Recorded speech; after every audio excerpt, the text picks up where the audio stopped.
श्री मुनिराज श्री समय सागर जी महाराज की। बोलिए पूज्य मुनि श्री विनम्र सागर जी महाराज की और बोलिए मुनि संघ की। 1 घंटे से देख रहे हैं हम बहुत कुछ। 1 घंटे से हम सोच रहे थे कि आपको उद्बोधन सुनने के बाद शुभोपयोग अच्छा लगता होगा, लेकिन आज हम देख रहे थे कि आपको नाटक देख करके भी शुभोपयोगी बनना चाहते हैं। शुभोपयोगी की कई परिभाषाएं सुन रहा था मैं बहुत देर से, और ये भी देख रहा था सुबह 5:15 बजे से कि लोग जन्मदिन मना रहे हैं। बहुत शर्म आती जब कोई सामने आकर के हमारे सामने खड़े होकर के बोलता तुम जियो हजारों साल है आरजू, फिर कुछ और, फिर कुछ और, फिर कुछ और। ऐसा मेरे साथ यहाँ नहीं हो रहा, मेरे साथ ऐसा गुरुजी के पास जब मैं था तब भी होता था। तब भी लोग आते थे, धूम धड़ाका करते थे, खूब बजाते थे, गाते थे। एक दिन जाकर के मैंने गुरुजी से कह दिया, जब लोग मेरा जन्मदिन मनाने आते हैं बहुत शर्म सी आती है। ऐसा लगता है कि कहाँ घुस जाएं, शरीर, आँख कहाँ घुसा लें, सिर कहाँ घुसा लें। इतने सारे लोग इतनी सारी अपेक्षाएं करते हैं, इतना अच्छा सोचते हैं, और जन्मदिन के दिन मुझे तो अपनी स्थिति ज्ञात रहती है। उस वक्त जब शर्म आती है तो क्या करना चाहिए। आचार्य श्री जी से पूछा। गुरुजी बहुत अच्छी बात कहते हैं। बोले आपके साथ होता है, हमारे साथ भी तो होता है। शरद पूर्णिमा में कितना धूम धड़ाका करते हैं, देश देश में करते हैं, गांव गली में करते हैं, सब जगह करते हैं। तो हमने गुरुजी से पूछा कि आचार्य श्री जी उस वक्त, जिस वक्त शावक जब अति भक्ति करता है और शर्म आती है, उस वक्त क्या करना चाहिए। गुरुदेव कहते हैं सबसे पहले अपनी धारणा बदलनी चाहिए। धारणा क्या बदलनी चाहिए। आचार्य भगवंत कहते हैं कि सुनो, इतना तो आप समझते हैं पिछले 10-12 सालों से कि व्यक्ति का जन्म नहीं होता है। ये बात आप लोग भी बहुत अच्छे से समझ लीजिए, फिर आपको जन्मदिन मनाने का आनंद 100 गुना हो जाएगा। किसी भी जीव का मरण नहीं होता है तो उसका जन्म भी नहीं होता है। जीव अजर अमर है। गुरुदेव हमसे कह रहे थे वो बात। गुरुदेव कहते हैं 10-12 साल तो हो गया तुमको साथ में। हमने कहा जी गुरुदेव। हमने कहा 14 साल हो गए। बोले इस बात को समझिए आप कि व्यक्ति का जन्म नहीं होता है, प्रकृति का जन्म होता है। जब कोई आपका जन्मदिन मनाने के लिए आपके सामने खड़ा होता है, उस वक्त आंख बंद करके सोचो, हर पर्याय में नया क्रोध, नया मान, नया लोभ, नई मायाचारी मिलती है। उस चारों कसायों में से आपकी कैसी है। हर साल सोचो, पिछले साल मेरी प्रकृति कैसी थी, इस वर्ष मेरी प्रकृति अब कैसी हो गई।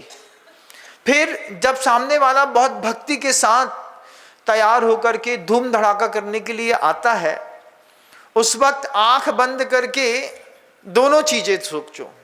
अपने जीवन का नर्क भी सोचो और अपने जीवन का स्वर्ग भी सोचो। पहली बार गुरुदेव ने जन्मदिन मनाने का विजन दिया। आचार्य भगवंत ने कहा, वो कहता है भावों की निर्मल सरिता में अवगाहन करने आया हूं, मेरा सारा दुख दर्द हरो यह अर्घ भेटने आया हूं। जब वो देता है, सामने उत्तमोत्तम पदार्थ चढ़ा रहा है, उस वक्त सोचो हम इस काबिल हुए कि नहीं।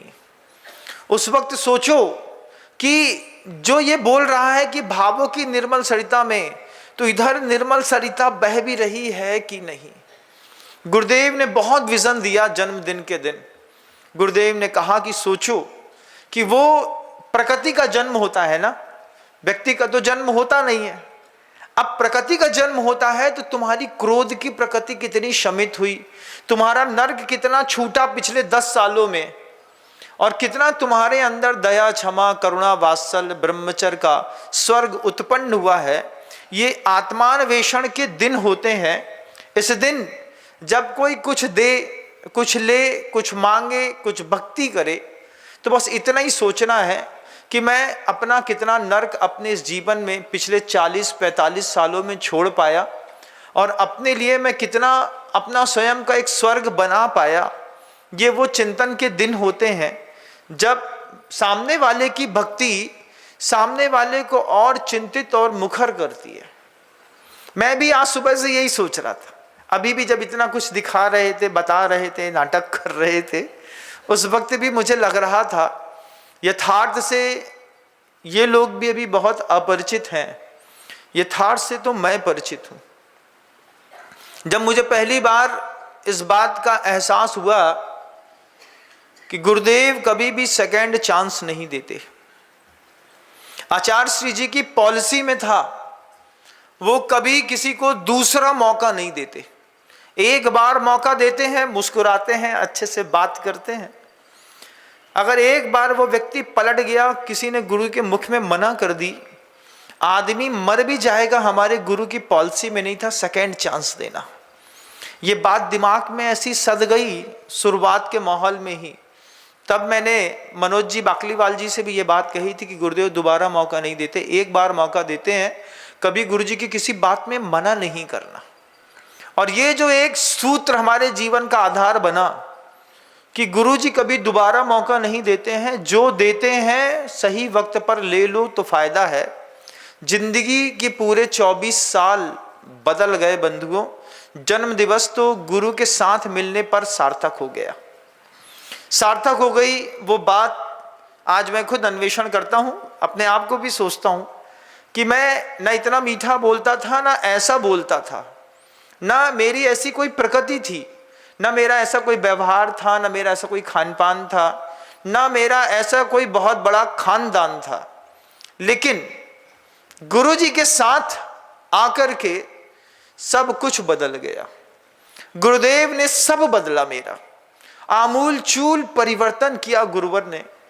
हम हमेशा वो बात को कहते हैं कि आपका पुण्य, आपका पाप और आपका कर्म ही आपका जीवन का निर्माण नहीं करता, उसके साथ गुरु की कृपा बहुत बड़ा निर्माण करती है। जो कृपा करते हैं उनको पता नहीं रहता कि मेरी कृपा से उसके जीवन में क्या बदलाव आया है, लेकिन कृपा पात्र के जीवन में जो बदलाव आता है वो सिर्फ कृपा पात्र को पता रहता है। मैं बार बार सोचता हूं कि प्रकृति से हम भले कितने शांत रहते हो, लेकिन मन की उथल पुथल एक डाकू से कम नहीं है हमारी।